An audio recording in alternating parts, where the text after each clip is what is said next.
Now it is time to show you the data pipeline more in detail. To properly run an auto trading robot, you need a system that ensures everything runs in the right order, at the right time, and under the right conditions. Otherwise, you risk making decisions on incomplete or outdated data, which in trading system can be extremely costly. This is where Airflow comes into play. Airflow acts as an orchestrator of the system. It defines not only when each component runs, but also how they depend on each other. It guarantees that data ingestion happens before processing, and that processing happens before any trading decision is executed. In this project, the entire workflow is defined as a DAG called Mr. Crypto. A DAG, or Directed Acyclic Graph, represents a sequence of tasks with explicit dependencies between them.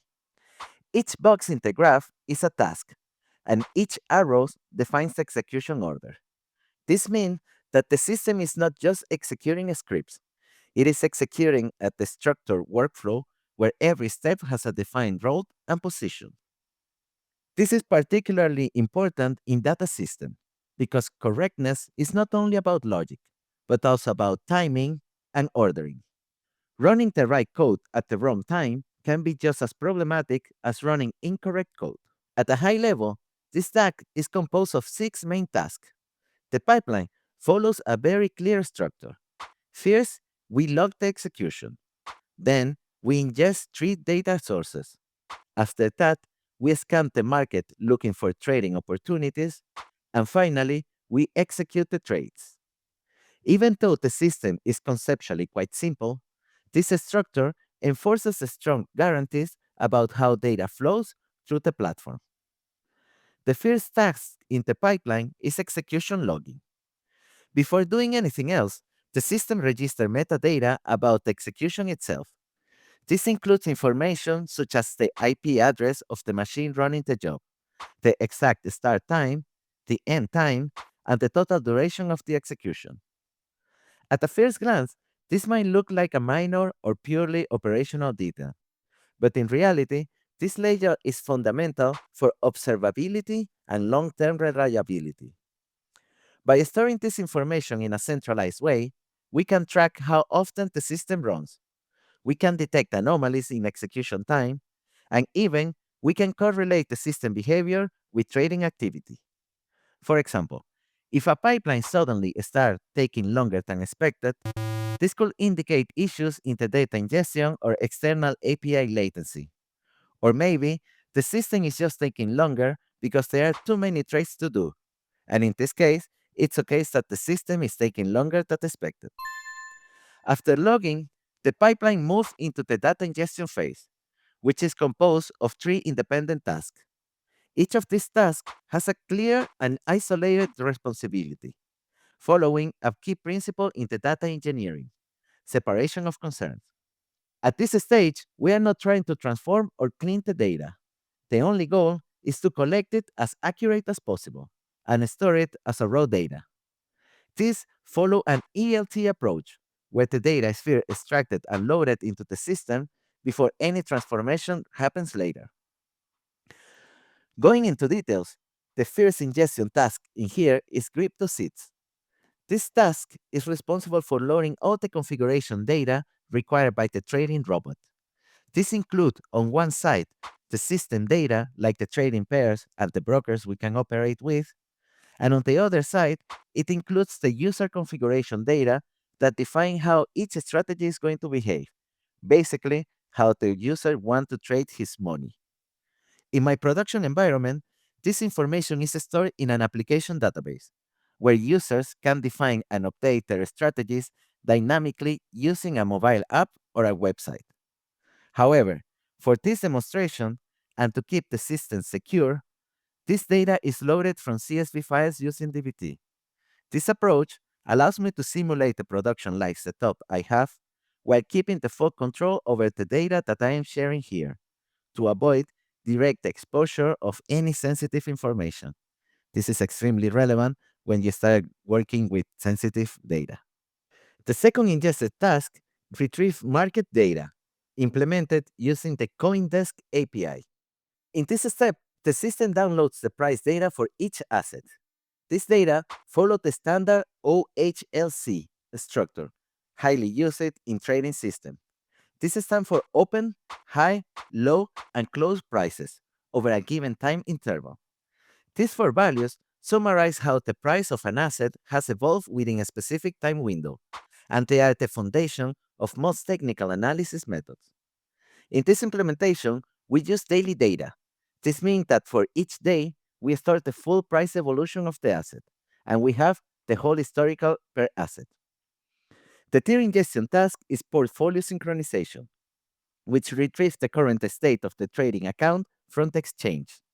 This includes all orders placed by the user, as well as the trades that have been executed as a result of those orders. Here, it is essential to clearly distinguish between orders and trades, as they represent two different concepts. An order is an intention. It defines what the users want to do, such as buy or sell a specific asset at a given price. A trade, on the other hand, is an actual execution in the market. It represents the moment when an order or part of the order is matched with a counterparty. Once all data has been ingested and stored in the raw layer, the pipeline transitions into the data processing stage. This is the point where the system stops simply collecting information and starts generating real value. Instead of working directly with raw datasets, we now begin transforming them into structured, meaningful, and decision-ready data. This stage is implemented using DBT, which allows us to define transformation as modular, testable, and reproducible models. One of the main advantages of using DBT is that it separates the transformation logic from execution logic. This means that instead of embedding complex calculation inside Python script, as you will see in many of the trading platforms, we can have them stored as DBT model, making the system easier to maintain, debug, and especially extend over time. In this whole process, first, data is enriched by combining market data, portfolio data, and strategy configuration. This step allows the system to understand exactly what the user has, what the user wants, and what the robot should buy or sell to get exactly what the user wants. Next, the system builds a feature layer, where multiple indicators are computed from historical data. The goal in here is to convert the raw data into signals. The more relevant features we generate, the better the system becomes at identifying patterns and opportunities.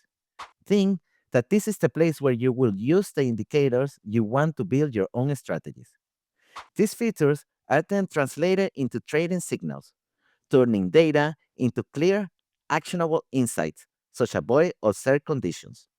The result is stored in two datasets, quite descriptive in my opinion, pending to buy and pending to sell, which define what action should be taken next.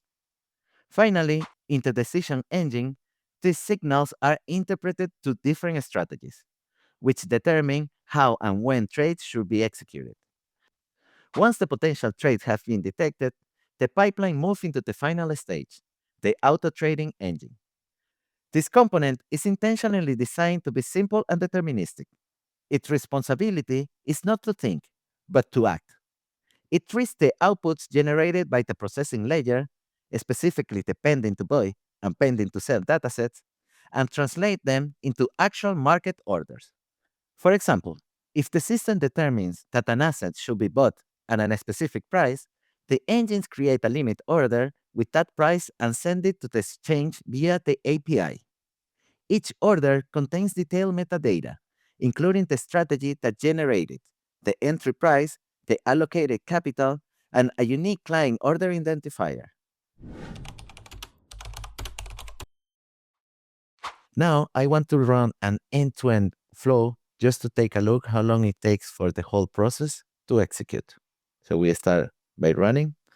This is going to trigger a new task, a new process itself. We can follow it. We can see the graph. The first task is already done. It took only 1 second. Then it started data ingestion. The CoinDesk historical prices, it's already downloaded. It took 3 seconds.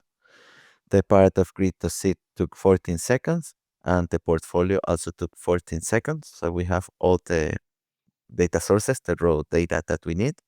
Now the market is running. It took 10 seconds in analyze all the market, the strategies and the prices.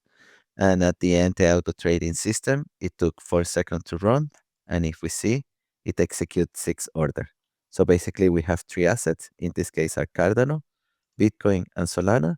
And we have 2 targets for each of them. So we sell when we make 5% and 8%, for example. And that's it. These are the orders.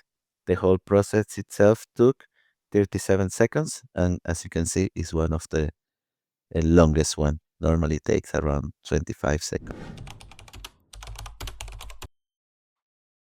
Finally, the entire platform is deployed using Docker. The use of containers plays a key role in ensuring that the system is portable, reproducible, and easy to manage. With Docker, the entire Airflow environment, including all dependencies, can be packaged into a single unit that can run consistently across different machines. This means that the system can be developed locally, tested in isolation, and then deployed to production without any change. By orchestrating the entire pipeline with Airflow, we ensure that every component runs in the correct order, with full visibility and control over the whole system. The result is a fully automated data driven trading platform that is not only functional, but also reliable, observable, and scalable. In the next episode, we will move from infrastructure into strategy and start exploring how the system actually decides when to buy and when to sell. So if you want to understand how data becomes decisions and how decisions becomes trades, make sure to subscribe to the channel. I am Mr. G and I will see you in the next episode. Thank you very much.